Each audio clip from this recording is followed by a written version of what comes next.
Welcome to Teabaggers, the podcast where golf meets a whole new level of attitude. I'm Dale Smedley, co-founder of Golf Gods, and I'm here to bring you behind the scenes of the brand, the sport, and the people who make golf more than just a game. That's right. If you're here for stuffy country club talk, you might be in the wrong place. I'm Sean Trevelyan, mostly referred to as Bear, the co-founder of Golf Gods. And if you love golf and don't take life too seriously, then grab a drink, kick back, and join us for some stories, laughs, and maybe a few hot takes. In this podcast, we're digging into all things Golf Gods, from the crazy idea that started it all to the wins, the struggles, and everything in between. Trust me, you don't want to miss it. So whether you're a weekend warrior or just here for the banter, welcome to Teabaggers, where golf is life, but not too serious. Let's tee it up. Welcome, family. Welcome back to Teabaggers Podcast, Episode 9. I have my co-host alongside me, Sean Trevelyan. Welcome, mate. Thanks for having me here, Dale. Let's get into it, mate. Good to be back. If you watched our last episode, we did have our first ever guest. Now that was a fun experience to have Bobby Bradley. I think some really fun stories came out of that one. Yeah, that was a good experience with him. Always was going to be. But anyway, being the last episode of 2024, we'd quickly thought we may as well celebrate a little bit and pop open a bit of champagne to get us through the episode. So let me just do the important things first. Little. Pop of the champers can never go astray. Don't aim it at a camera. Here you go.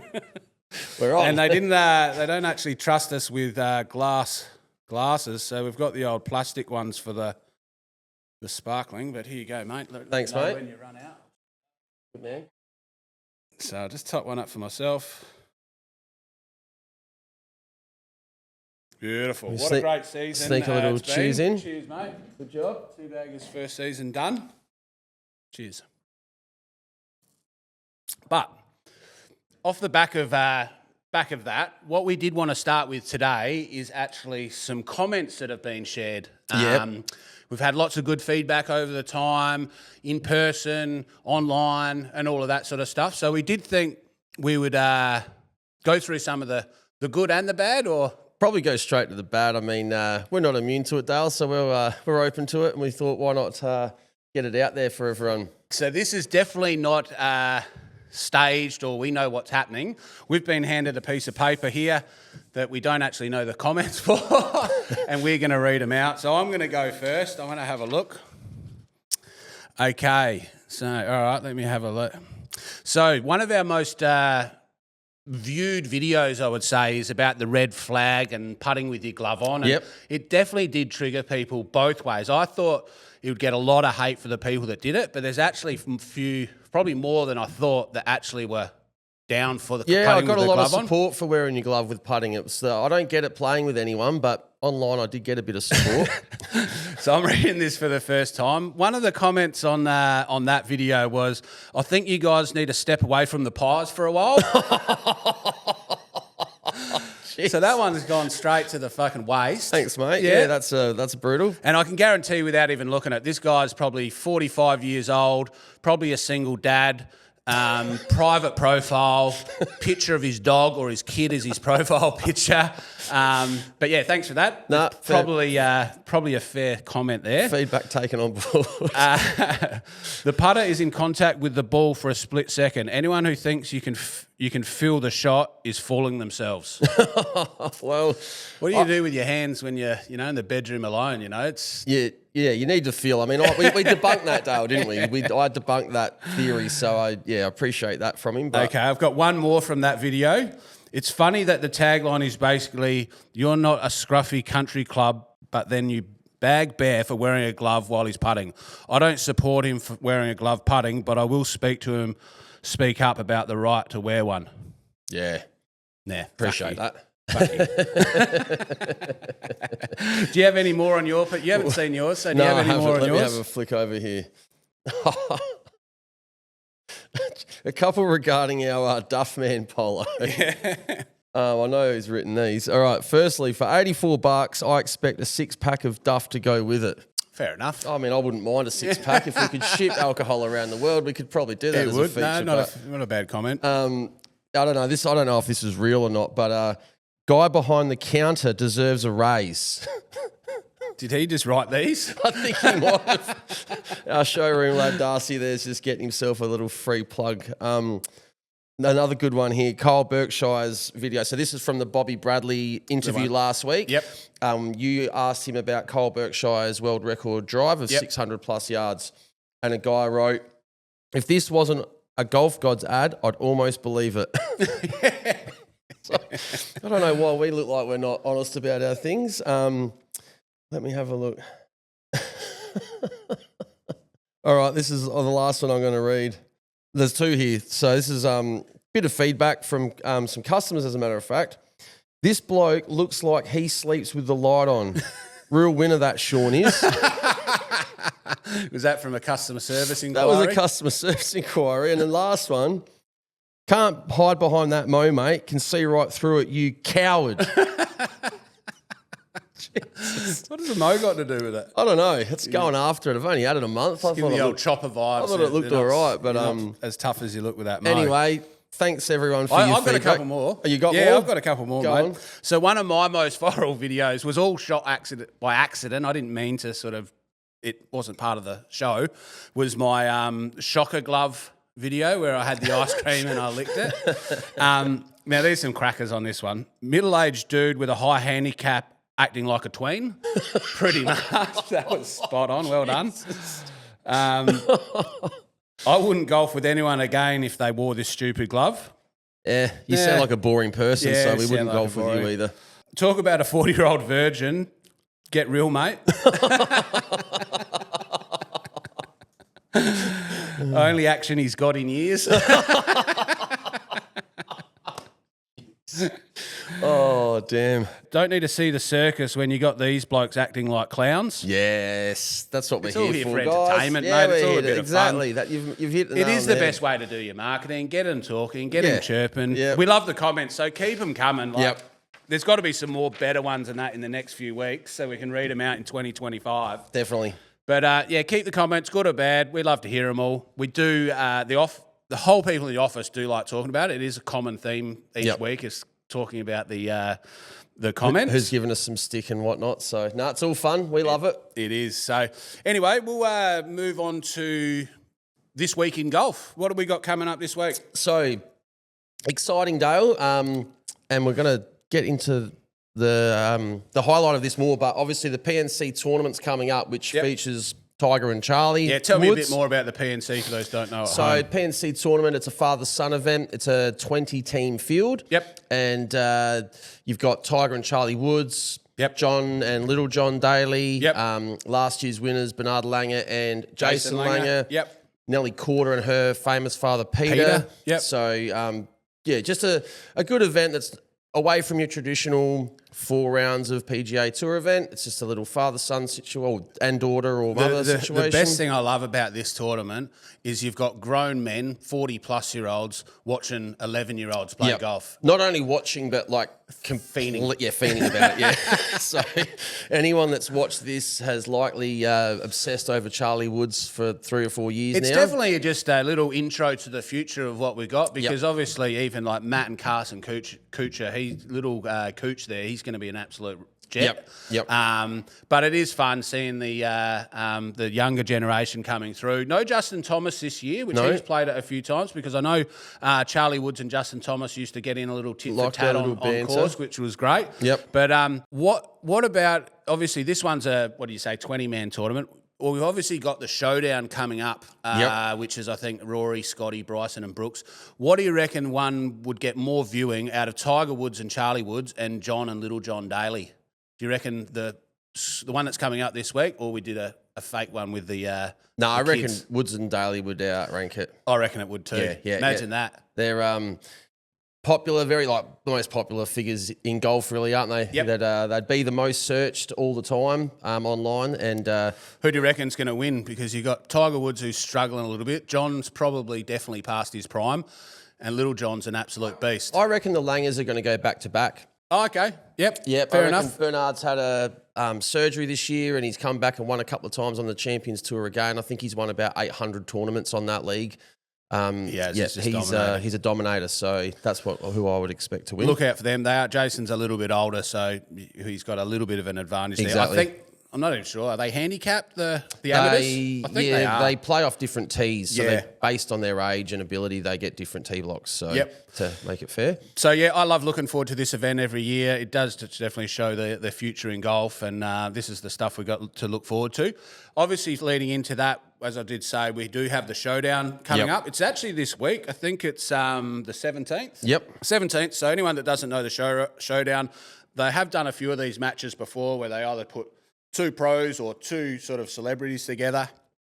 We got Rory McIlroy, Scotty Scheffler, and then Bryson and Brooks. So it's a bit of a PGA live versus live. And I personally thought that the concept went pretty stale. It was good initially. I think with Tiger the versus the sport like the Tom Brady's and the the old NBA players, I think that's pretty boring. You still want to see the best in around. So this is a big prelude into PGA Tour versus Live Golf, and there's obviously a lot happening on that front, but for them to be able to do this match, which a year ago you would say there's no way it would happen, ultimately it's money talks in sport, and I think people are going to watch it, and they're going to be able to sell advertising, and they're going to talk about it. We're talking about it. Everyone's talking about it. So it makes it kind of a no-brainer. Like, why wouldn't they you definitely get more into the face of the players. They're talking to them. They're talking strategy and things like that.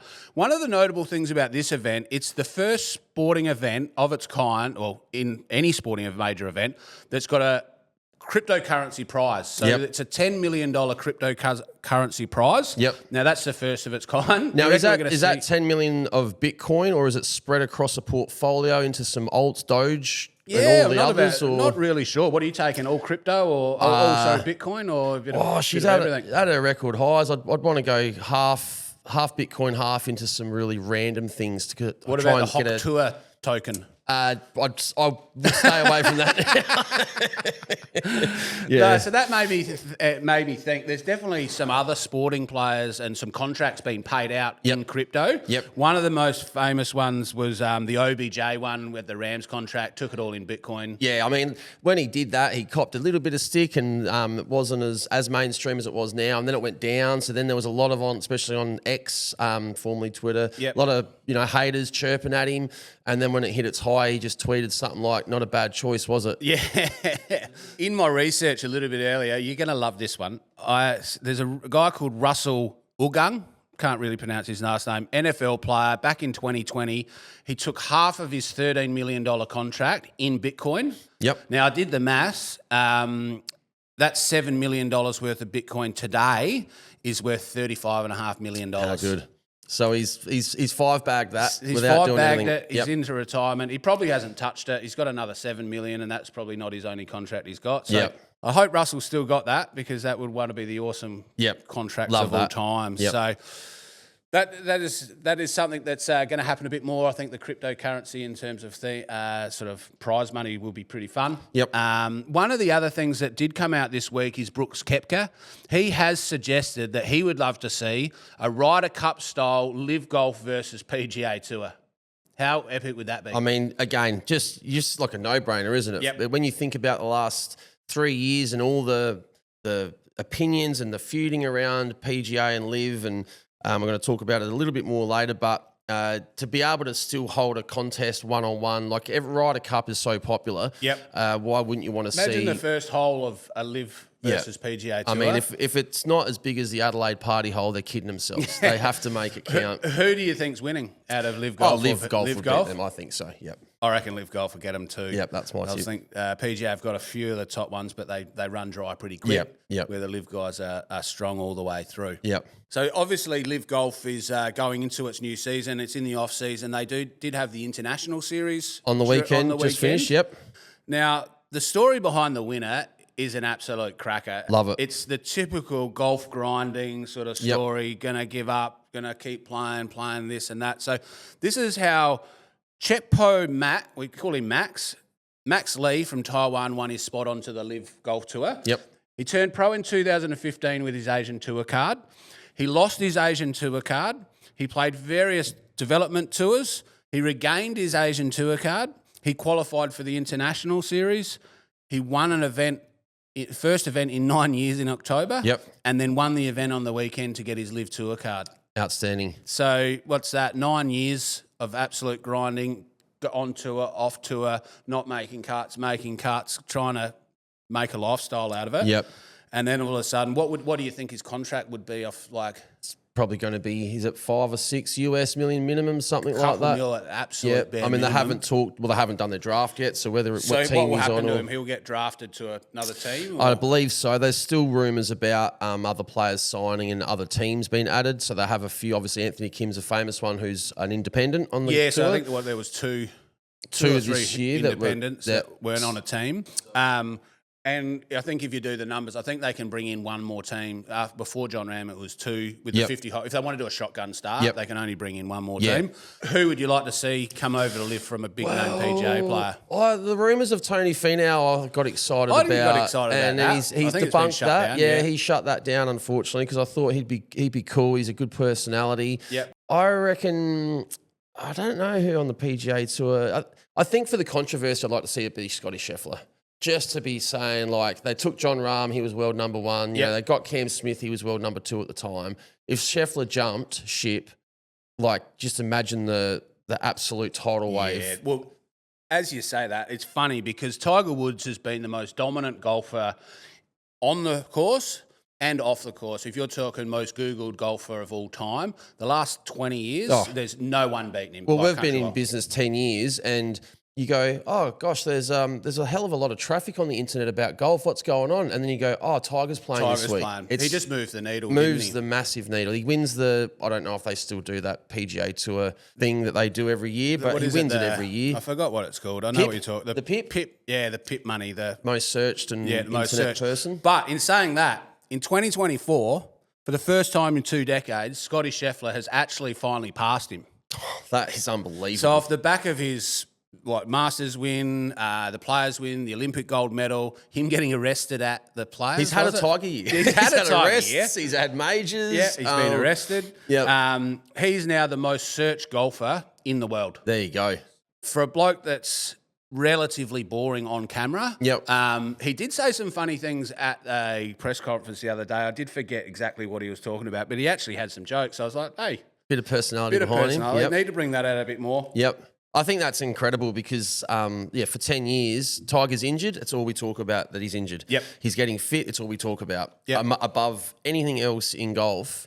So for Scotty to overtake him is, he's earned it. He's insane. been And probably lucky Tiger's just been injured and hasn't been around to make news. But, big effort.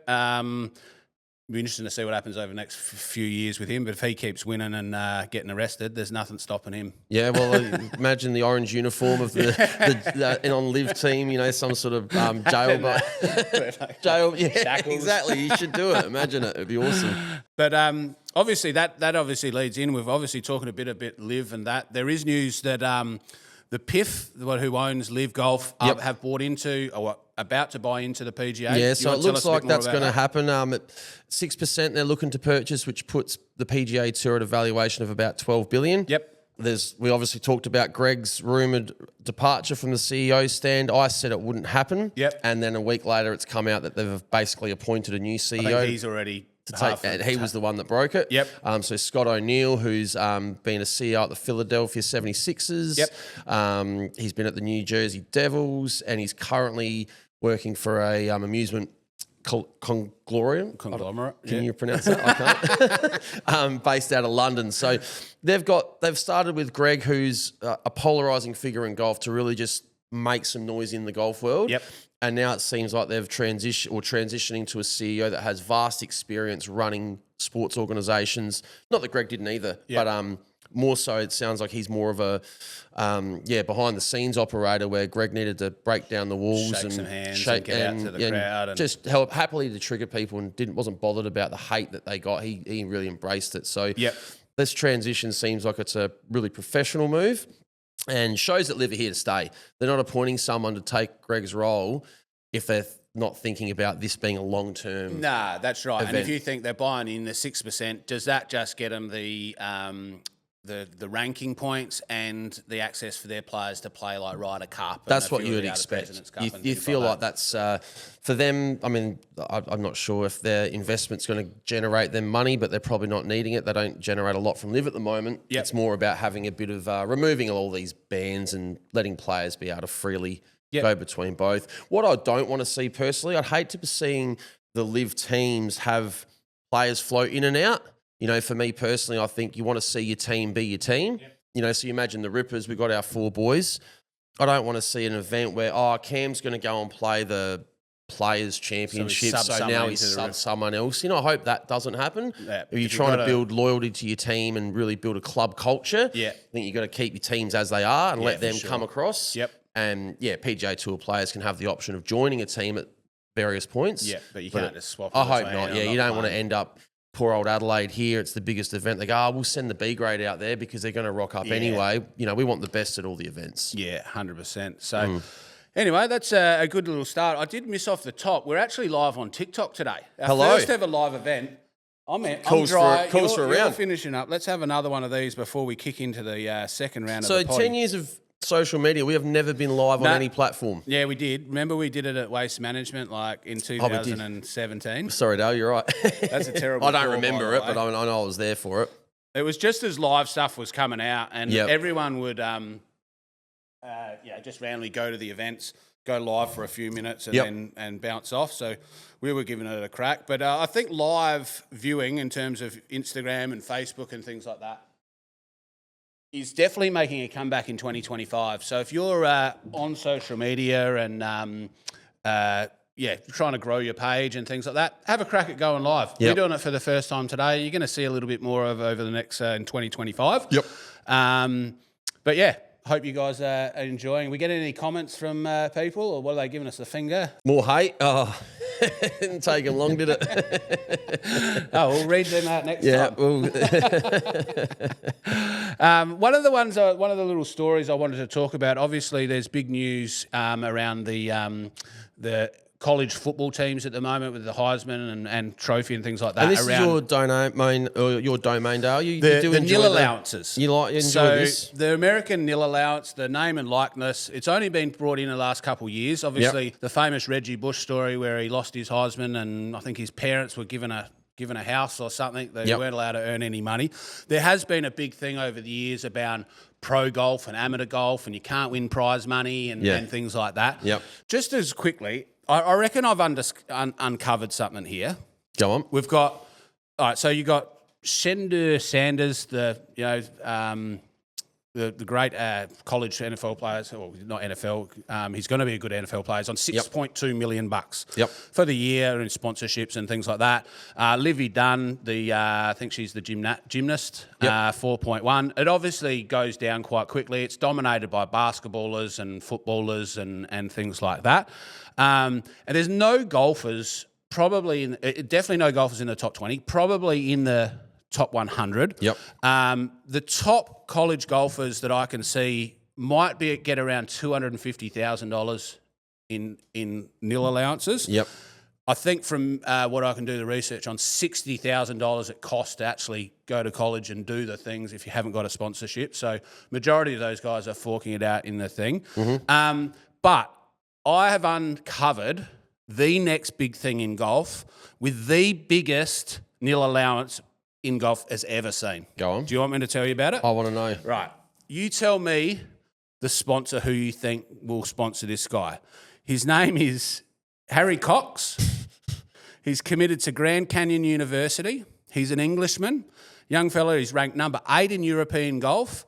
He's already won multiple events and he's just signed with at the college this year.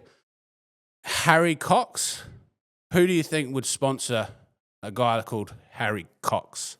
I just initially think either OnlyFans or Pornhub. What about Manscaped? Harry Cox. Harry Cox. I love it. So if Manscaped aren't getting onto old Harry Cox from Grand Canyon University, he's the next big nil allowance. That's got to be a multi-million-dollar deal. It's done. They are getting rid of Harry Cox every single week, Manscaped. They are. They absolutely are, and this is one they're going to embrace. Yeah. Well, they love Harry Cox because that's how they get rid of him. So they're going to embrace him. That's who they sell to. No, that's a good shout.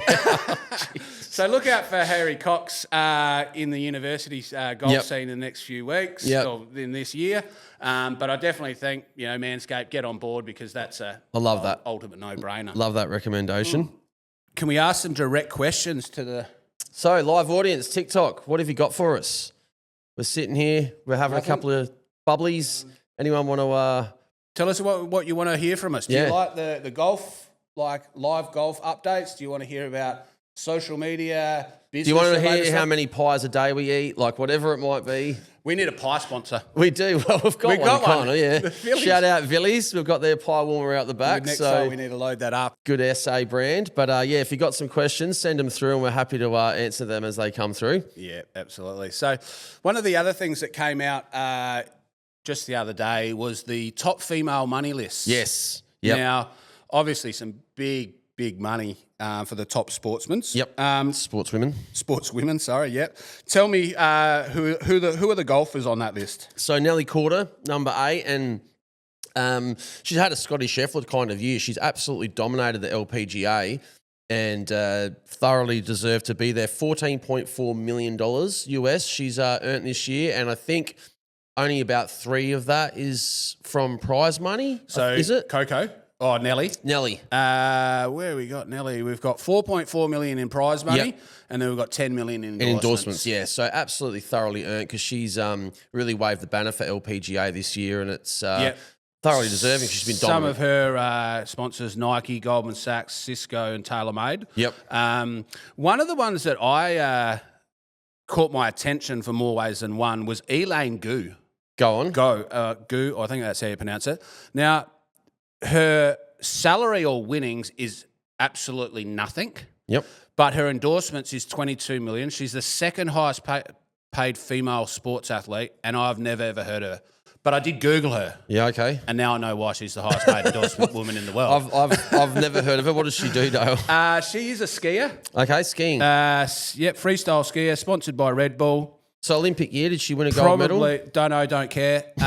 She's probably Victoria's Secret's catwalk model sort of stuff. So she's number 2. You're talking about water skiing or what sort of skiing? Nah, freestyle slope skiing, I would have thought. Down the snow. Down the I snow. see what you're saying, yes. Okay. Yeah, but Google her, Elaine Gu. Well done, Elaine. Yep, absolutely zero salary, $22 million in endorsements. So yep. Well done.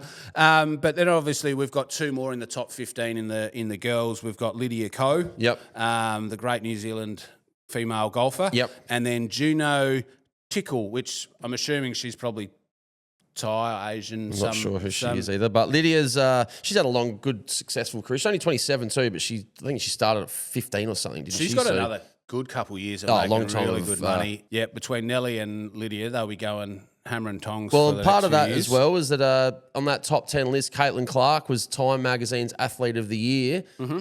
Massive honour for Time to feature her. And I would say I can't say she's put women's NBA on the map, but certainly here in Australia, I hadn't heard much about it until she broke on the scene, and she's definitely she definitely has got. I think the viewership through the college stuff was unbeatable. It was coming, yep. I think straight into the women's NBA and she has dominated there. Yep. So we did see her out in the golf course, which is good to see. Yeah, the secondary hitting athletes. People from pro-ams nearly. Yeah. We've all been there, Caitlin. So that's it. One of the other really funny stories that I saw come out this week. Now, in our hometown, we're in Adelaide, South Australia. Yeah. A couple 19-year-old boys having a bit of a party, maybe a bit of an Airbnb type situation or something, having a bit of a party. They were hitting some golf balls in the backyard, which we've done that a lot, haven't we? We go to parties, we start getting the clubs out, we start hitting golf balls as far as we can across the suburbs. A long time ago. A long time, or at the river, whatever. Anyway, unfortunately, this young lad has doused the ball in methylated spirits. He's hit the ball when it's gone over the fence and burnt the neighbour's house down.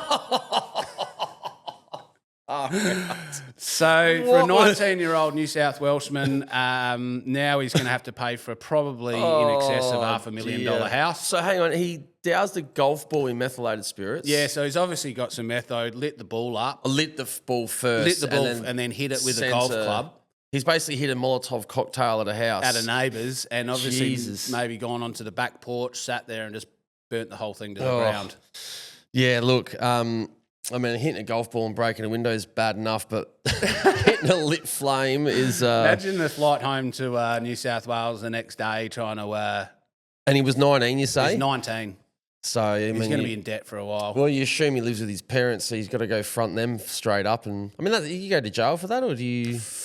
I don't know if it's criminal, it's accidental. Insurance, you probably pay the fines and that sort of stuff.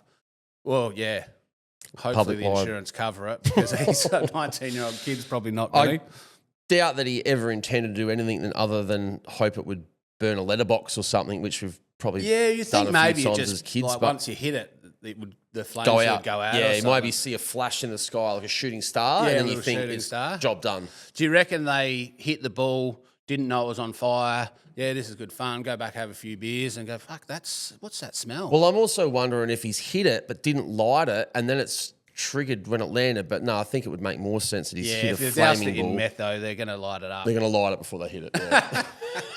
So, yeah, well, bad luck to him, I guess. Sorry, yeah, so make that's sure a you're not... lesson learned. Don't hit golf balls in neighbourhoods. No, don't, light them up. All right. One of the other things, we had our Christmas party on Friday. Great little event. We actually went to the horse races, twilight races, very good fun. Yep.